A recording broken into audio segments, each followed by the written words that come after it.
Anachokifanya Mchuchu anaamini kwamba anafanya siri ya watu wawili pasipo kujua kwamba kuna mtu nyuma ya pazia ambaye anafahamu kila kitu kinachoendelea, na huyo mtu itakuwa ni kikwazo kikubwa sana cha wao kutokufanikiwa kwenye mpango wao ambao wanaupanga. Na karibu kwenye uchambuzi wa siri zetu pendwa inayokwenda kwa jina la Huyu ni Nani kutoka kwa Dubu TZ. Kama ni mara yako ya kwanza unatazama hii video na hujawahi kusubscribe kwenye hii channel ya Simulizi Plus, basi hakikisha unatuonyesha upendo wako ukibonyeza neno lililoandikwa subscribe hapo chini ya video. Ukisha subscribe ni ruksa kutoa maoni, lakini zingatia usitoe maoni ambayo yatakuwa nje ya mada. Toa maoni juu ya hii movie, utakuwa umetisha kinoma noma. Karibu kwenye uchambuzi wa leo. Hii ni Simulizi Plus. Basi tunaona kwa upande wa Mchuchu, yani kwa kitu ambacho anakifanya, ni kwa plani ambayo naona anaplani, sina uhakika sana kwamba atafanikiwa, kwa maana kila kitu ambacho anakiplani ni rahisi sana ni Kasongo kujua na akaepusha, ni akasaidia kadri anavyoweza, yani kwa maana ni kitu ambacho ni rahisi sana kwa Kasongo, hususan kwa Mchuchu. Hana nguvu zozote zile za kichawi, unaweza nikasema hana nguvu zozote zile za kichawi ili kuweza kutambua kwamba kwa nini mpango wake akipanga mipango yani inakuwa ni haifanikiwi, yani inaonekana kwamba kuna mtu ambaye anakwamisha hivyo vitu. Sasa hichi ni kitu ambacho atachelewa sana na atakuja kujua muda umeenda, hata apange mpango wa aina gani. Ila ni kitu ambacho nakiona kwa upande wa Kasongo itakuwa ni rahisi sana kudetect na kuweza kujua kwamba nini ambacho anakiplani na akaweza kusaidia. Sasa hichi ndicho ni kitu ambacho tunakiona kwa upande wa Kasongo kwamba sio rahisi. Sasa moja ya kitu ambacho tunaona kwa upande wa Mchuchu ambacho anakifanya, naweza nikasema kwamba ni kitu ambacho hakina mantiki yoyote, kwa maana yeye anafanya kwa maslahi ya kutaka kujinufaisha yeye peke yake. Ni kitu ambacho anakifanya pasipo kujua kwamba hicho ni kitu ambacho yani hata kufanikiwa kwake itakuwa ni ngumu sana. Yani tunaona alipangana na mtu vizuri kwamba akija pale nyumbani atakuta mazingira yako hivi, yani utakuta kaanda kila kitu, utakuta kiko fresh. Sasa ile jamaa baada ya kufika pale ama baada ya kwenda pale, tayari Kasongo alikuwa ameweka ulinzi, kwa maana Kasongo alikuwa tayari kashafahamu kila kitu.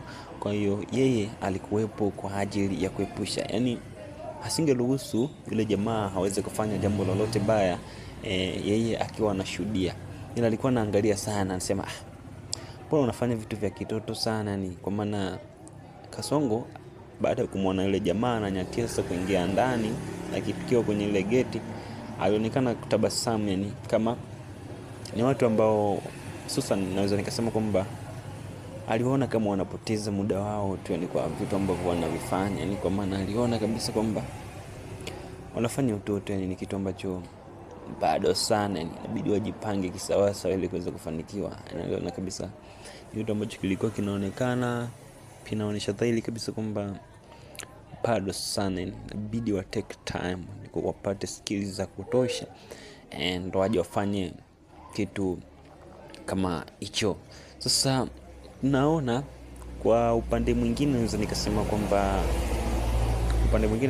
kwamba Kasongo hakutaka kumzuru yule jamaa ambaye aliingia pale ndani, ama kutaka kuonesha ni namna yote ambayo itafanya kila mtu aweze kujua nini ambacho kinaendelea.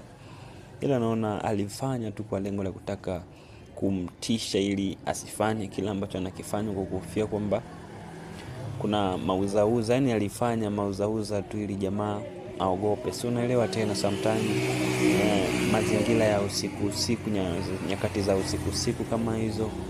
Kwa hiyo kuna vimiujiza fulani hivi ambavyo vinaweza vikasababisha wewe ukaogopa, yani kidogo tu. Si unaelewa usiku, yani imejulikana kwamba ni muda ambao watu wengi unakuta wamelala. Kwa hiyo ikitokea hata yani kitu kinaanguka yani nyuma yako wewe bila kukiona, inakujengea ule uoga. Sasa unaona kitendo cha Kasongo kuweza kufungua lile geti kimeujiza na kuweza kulifunga, kile ni kitu ambacho kilimshitua ama kilimwogopesha yule jamaa ambaye alikuwa amekuja kwa lengo la kutaka kufanya kile kitendo kibaya ambacho alikuwa amezamilia kuja kukifanya. Sasa hata kiwalisia ama kialakalaka tule jamaa asingevumilia kuona mauzauza yanaendelea kutokea kama hivyo, afu na yeye yupo. Kwa hiyo hicho ni kitu ambacho kilikuwa kigumu sana, ni hawezi akafanya chochote baada ya kuona mauzauza kama yale. Si imagine mtu unaona mlango unafungwa, ni geti linafungwa, mara linafunguliwa, linafunguliwa. Aliyakuwa muda huo haumuoni mtu yoyote ambaye naweza ningesema kwamba unamuona ni mtu fulani yule pala analifunga then anamaliza anafungua, hauoni kitu chochote yani. Sasa hicho ni kitu ambacho kinakuwa kigumu sana, kilikuwa kigumu sana kwa yule jamaa kuweza kufanikisha mpango wake ambao alikuwa amekwenda kufanya kwa siku hiyo. Ila kitu ambacho aliamua bora aondoke tu, kwa maana aliona akifosi basi wenda yakaja yakamkuta makubwa zaidi ya hicho. Kwa maana hiyo ilikuwa ni kama warning tu, ilikuwa ni kama onyo tu ambalo alikuwa anapewa ili asiendelee kufanya kitendo ambacho alikuwa anakwenda kukifanya. Sasa ndo maana Kasongo kuona isiwe tabu, yani namuonesha advertisement tu. Yani movie lenyewe ndo ilikuwa bado alikuwa lijaanza, yani hiyo ilikuwa ni advertisement tu ya kila ambacho akifosi kitamkuta zaidi ya hicho yani. Basi kwa upande wa Mchuchu wakati huo tunaona alikuwa akisubiria kwa hamu sana. Yani alikuwa akisubiria kwa hamu sana yule mtu aje, kwa maana yeye tayari alikuwa kashafungua geti, yani kashafungua mlango, yani kaweka standby, kwa maana alikuwa anafahamu kila ambacho kilikuwa kinaendelea, na walikuwa wana makubaliano kwamba akifika basi atakuta mazingira yako hivi, kwa maana walikuwa washakubaliana kwa kila kitu yani. Yani yule jamaa naweza nikasema kwamba alikuwa anakuja kwa kutumia maelekezo ambayo tayari alikuwa amepewa na Mchuchu kwamba akifika ile mazingira itakuwa ni hivi, kama ni mazingira basi atakuta yako hivi.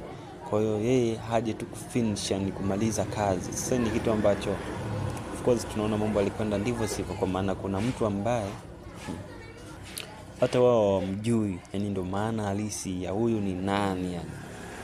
Lakini tunaendelea, hakikisha unaonyesha support yako kwa kubonyeza neno leo kwa subscribe. Tutakuwa umetisha sana mdau. Pia nitoe shukrani za dhati kwa wale wote ambao umesubscribe kwenye hii channel ya Simulizi Plus, kituo maalum kwa ajili ya movie review and commentary. Sasa ni kitu ambacho kitakuwa kinatoa final review ya movie ambazo kwa zinafanya poa, basi tunakuja hapa tunazichambua kama hivi yani, tunazichambua. Sasa tunaendelea sasa kwa upande wa Mchuchu yani ni kitu ambacho kilikuwa kinamstress sana. Yani alikuwa chumbani, usingizi ulikuwa uji, yani usingizi ulikuwa au kamatiki yani. Ikafikia hatua wana Hayden akamuuliza kwamba wewe mbona ulali mpaka sasa hivi? Lakini Mchuchu yeye moyoni mwake alikuwa anawaza tu kwamba vipi huyu mtu mbona haji na muda unaendelea unasonga tu, na muda unasonga tu yani, afu mtu mwenyewe hata haonekani. Kumbe bila kujua kwamba mwenzake tayari kashapewa onyo. Wakati huo Mchuchu anasema huyu mtu haji wakati mazingira nishaweka sawa, kama ni Kasongo tayari kashalala. Kumbe huyo Kasongo huyo ndo kakwamisha kila kitu. Kasongo ndo kakwamisha kila kitu. Sasa tunaona kwa upande wa Mchuchu ilibidi aamke aende chumbani kwa Kasongo angalau amwangalie kama atakuwemo. Huenda atakuwa ametoka amekaa nje, yani ikawa sababu ya kumpelekea yule jamaa asiweze kuingia ndani ama vipi. Lakini alienda kuangalia akamkuta Kasongo amelala, na akakonfirm kwamba Kasongo bado amelala. Kwa hiyo nini kilisababisha ama nini kimesababisha yule mtu asiweze kuingia ndani? Sasa hapa ndo tumeona kwamba kwa upande wa Mchuchu anakoswa jibu sahihi kwamba kuna kitu ambacho kimekwenda tofauti. Kumbe wakati huo unaona kwa upande wa Kasongo alikuwa akiendelea kumchola tu, anamchola, anafahamu kile kinachoendelea, yeye anamchola tu. Basi tukiachana na hapo, tunakuja sini ambayo tunakwenda kuichambua kwa siku ya leo. Sini yenyewe ni Mbalamadi pamoja na Kasongo. Bwana, kama unavyofahamu kwa upande wa Mbalamadi pamoja na Kasongo kwa sasa kumekuwa na ukinzani mkubwa sana, yani unaopelekea ambacho kinafanya ama ukinzani huo unasema kwamba ndio unafanya yeye kutoelewana ni Kasongo pamoja na Mbalamadi. Sasa tunaona kwa upande wa Mbalamadi amekuwa na ubinafsi ambao unapelekea yeye kufanya vitu ambavyo inakuwa ni kujinufaisha tu yeye peke yake. Yani ajali, naweza nikasema kwamba ajali wengine, yani kitu ambacho anataka akifanye yeye basi ndio hicho inabidi ukifuate wewe. Sasa hicho ni vitu ambavyo naona vinakuwa tofauti sana. Ni vitu ambavyo vinakuwa tofauti sana kwa maana mara nyingi waga anakatazwa na Kasongo waga anamkataza ni asifanye vitu kama hivyo, kwa maana yeye anafanya kujifaidisha yeye huku wenzake wakiumia. Sasa hicho ni kitu ambacho of course sio kitu kizuri. Ndio maana Kasongo yupo kwa ajili ya kusaidia. Yani Kasongo yupo kwa ajili ya kusaidia, ni sio kubomoa. Yani Mbalamadi naweza nikasema kwamba yupo kwa ajili ya kubomoa, sasa sio kujenga. Ni kitu ambacho anakifanya Mbalamadi, yani yeye ni kubomoa sio kujenga, ila Kasongo anajenga.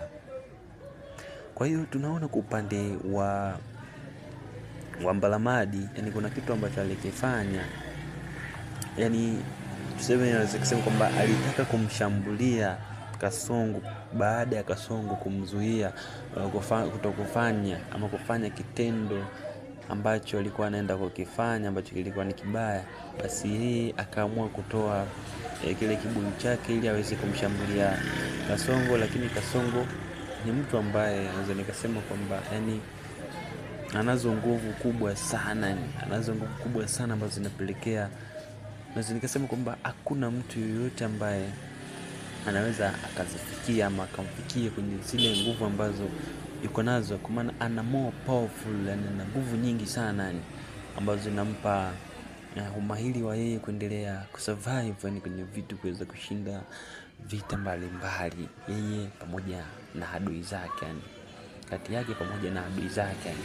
Sasa hichi ni kitu ambacho kwa upande wa Mbalamadi baada ya kushindwa, yani baada ya Kasongo kumwangalia tu Mbalamadi alianguka chini, hususan walikuwa shuleni. Kwa hiyo watu wengi walimuona Mbalamadi, alichukia sana kile kitendo cha yeye kuweza kudhalilishwa na mtoto mdogo kama yule, kama alivyokuwa anasema yeye mwenyewe kwamba sana dhalilishwaje na mtoto kama huyu. Sasa hicho kitu ambacho kilimfanya Mbalamadi aweze kutoka pale akiwa na hasira, moja kwa moja akamuita mwenzake kwamba sasa tunakoelekea huku ni mazoea kabisa, yani huyu mtoto amenizoea, kwa nini ananiaibisha mbele za watu kama vile, kwa nini?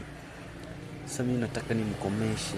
Lakini Mbalamadi anaambiwa kwamba yule umwezi, bibi yangu mwenyewe na nguvu zote alizonazo, lakini yule mtoto ameweza kumkalisha chini, hususan wewe, na wewe umwezi. Basi tunaona kwa upande wa Mbalamadi na yeye anaangalia kiundani, anachunguza kiundani, anakuja kukufilm kwamba hata mimi simwezi, yani hata yeye hamwezi. Ila kitu ambacho anakifanya, anasema kwamba